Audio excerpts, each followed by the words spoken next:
राजा ने इसके लिए अनेकों यज्ञ और पूजा पाठ करवाए। जिस पंडित ने जैसा बोला राजा ने वैसा ही किया, पर किसी की कोई भी युक्ति काम न आई। संतान की चाह में राजा ने एक एक करके 6 शादियां की, पर किसी भी रानी से उसे संतान सुख की प्राप्ति नहीं हुई। एक दिन राजा विक्रम सिंह शिकार के लिए जंगल गए। वहां एक मृग का पीछा करते करते वो जंगल में दूर तक निकल गए। मृग तो भाग निकला, पर अब राजा भूख और प्यास से व्याकुल हो गए। तभी राजा के कानों में पानी के बहने की ध्वनि पड़ी। ध्वनि सुनते ही राजा की जान में जान आई। सोचा जरूर आसपास ही कोई पानी का झरना है, भूख न सही कम से कम प्यास तो मिटेगी। राजा ने ध्वनि की दिशा में तेजी से अपना घोड़ा दौड़ा दिया। जल्द ही राजा की आंखों के सामने एक बड़ा झरना था, पर जब राजा झरने के पास गया तभी उसके कानों में एक स्त्री की आवाज पड़ी। अंधे हो क्या, दिखाई नहीं देता? एक लड़की स्नान कर रही है। भूख प्यास से व्याकुल राजा ने उस तरफ तो ध्यान ही नहीं दिया था। लड़की की आवाज सुन राजा चौंक गया।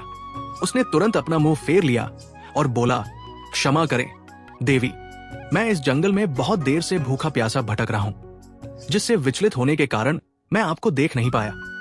इतना कह राजा मुंह फेरे ही वहां से कुछ दूर चलकर खड़ा हो गया। कुछ ही पलों में वो लड़की स्नान से निवृत्त होकर राजा के पास आई। उसने सूखे वस्त्र धारण किए थे और हाथ में कुछ फल लिए हुए थे। वो राजा के पास आकर बोली, महाशय अब आप पानी पी सकते हैं। राजा ने झरने से पानी पिया और लड़की के दिए फल खाए।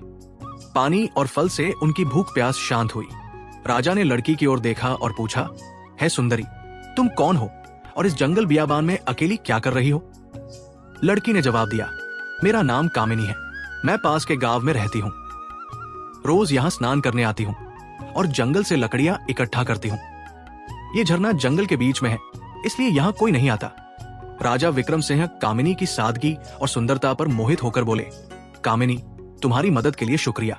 आज तुमने मेरी जान बचाई है, वरना मारे भूख प्यास के मेरे तो प्राण निकलने वाले थे। कामिनी बोली, महाशय अब आप भी अपना परिचय दीजिए। राजा ने गंभीर होकर कहा, आज नहीं सुंदरी, फिर कभी मैं जरूर तुम्हें अपना परिचय दूंगा। इतना कह राजा ने अपने घोड़े पर सवार होकर वापस अपने राज्य की ओर प्रस्थान किया। परंतु राजा के मन में अब भी रह रहकर कामिनी के विचार आ रहे थे। उसकी सुंदरता, उसकी सादगी, उसकी मधुर आवाज, सब कुछ राजा के मन में गहराई तक उतर गया था। महल में लौटने के बाद भी राजा के मन में वही सब चल रहा था। राजा को समझ नहीं आ रहा था कि 6 रानियों के होते हुए भी वो उस अनजान युवती के प्रति इतना आकर्षित क्यों है। कुछ सोचकर राजा अपने भरोसेमंद मंत्री हरिनाथ के पास जाता है और उसे सारी व्यथा कह सुनाता है। राजा की सारी बात सुन मंत्री बोला, महाराज यदि ऐसा है तो आप उस लड़की से विवाह कर लीजिए, हो सकता है उससे ही हमें अपने राज्य का वारिस मिल जाए। राजा को अपने मंत्री की बात उचित लगी। अगले दिन वो अपने मंत्री को भी साथ लेकर जंगल में उसी स्थान पर जाता है जहां उसकी मुलाकात कामिनी से हुई थी। राजा झरने के पास गया और उसे आवाज दी, पर कोई नहीं आया।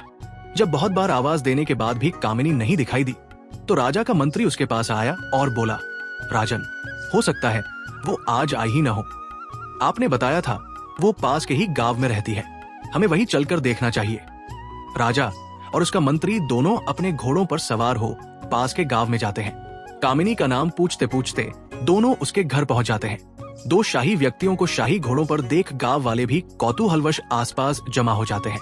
राजा घोड़े से उतरकर झोपड़ी के बाहर जाता है और कामिनी को आवाज देता है। राजा की आवाज सुन जब कामिनी रोती सूरत ले झोपड़ी से बाहर आती है तो उसकी आंखों में आंसू थे। जब राजा ने कारण पूछा तो एक गांव वाले ने बताया, महाशय इस दुनिया में सिर्फ इनकी माँ ही थी, आज उनका भी स्वर्गवास हो गया, अब बेचारी रोएगी नहीं तो और क्या करेगी। इतना कह गांव वालों ने राजा से उनका परिचय मांगा। आप बताइए आप लोग कौन हैं?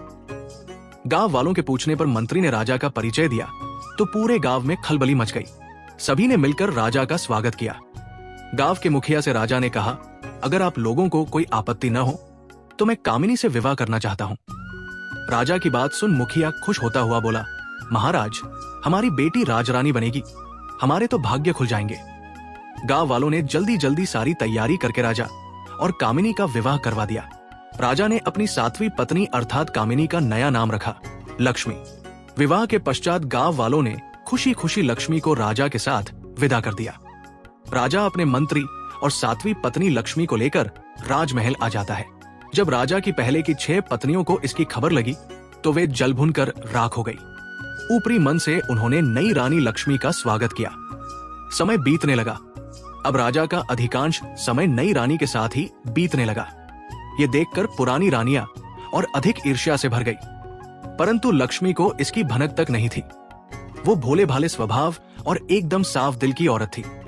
वो बाकी रानियों को अपनी बड़ी बहन की तरह सम्मान देती थी। समय बीता। एक दिन रानी लक्ष्मी ने राजा को शुभ समाचार दिया कि वो पिता बनने वाले हैं। रानी के मुख से ये बात सुन राजा विक्रम सिंह की खुशी का कोई ठिकाना नहीं रहा। वो खुशी से रानी लक्ष्मी को गले लगा लेता है। राजा तुरंत कुलगुरु को बुलाकर उन्हें आदेश देता है कि अब से नित्य प्रति रानी लक्ष्मी को धार्मिक और प्रेरक कथाएं सुनाई जाए। नई रानी के गर्भवती होने का समाचार जल्दी ही पूरे राज्य में फैल गया। चारों तरफ बधाइयों की धूम मची हुई थी। नई रानी के गर्भवती होने का समाचार जब उसकी सौतनों को मिला तो उनके तन बदन में आग लग गई। वे अंदर तक जल भुन गई। सभी रानियों ने आपस में विचार किया कि नई रानी तो पहले ही राजा की बहुत प्रिय है। वो अपना अधिकतर समय उसी के साथ बिताते हैं। बच्चा होने के बाद तो उसका और अधिक ध्यान रखा जाएगा। राजा उस कुल्टा को ही अपनी पटरानी बना लेंगे। हम सभी का तो वर्चस्व ही खत्म हो जाएगा। नई रानी हमारे साथ दासियों जैसा व्यवहार करेंगी। नहीं, हम ऐसा कदापि नहीं होने देंगे।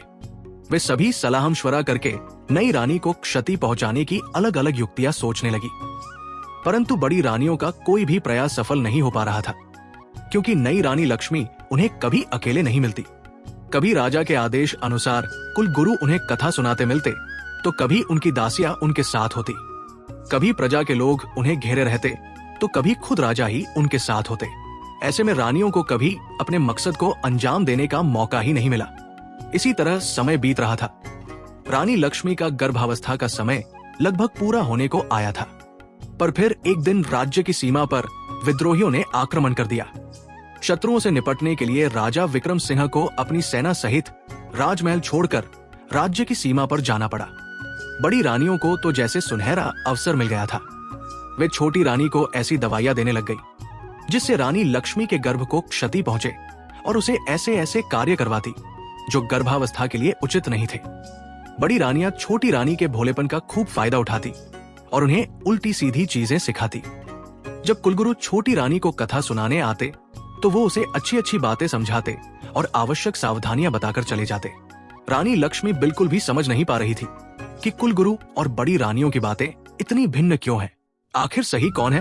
रानी लक्ष्मी ने सोचा, बड़ी रानियां तो महिलाएं हैं, कुलगुरु तो फिर भी पुरुष है। महिलाओं की समस्याएं भला पुरुष कहाँ समझ पाएंगे?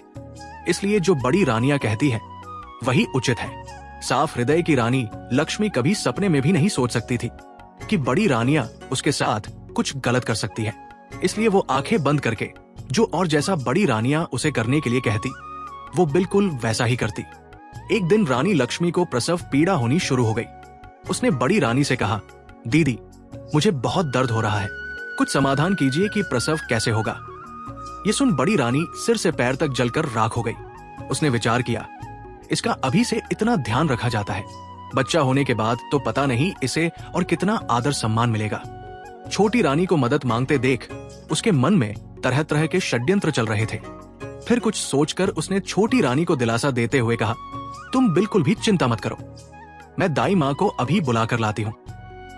तब तक सामने की दीवार को पकड़कर खड़ी हो जाओ, इससे तुम्हें आराम मिलेगा और प्रसव भी ठीक से हो जाएगा।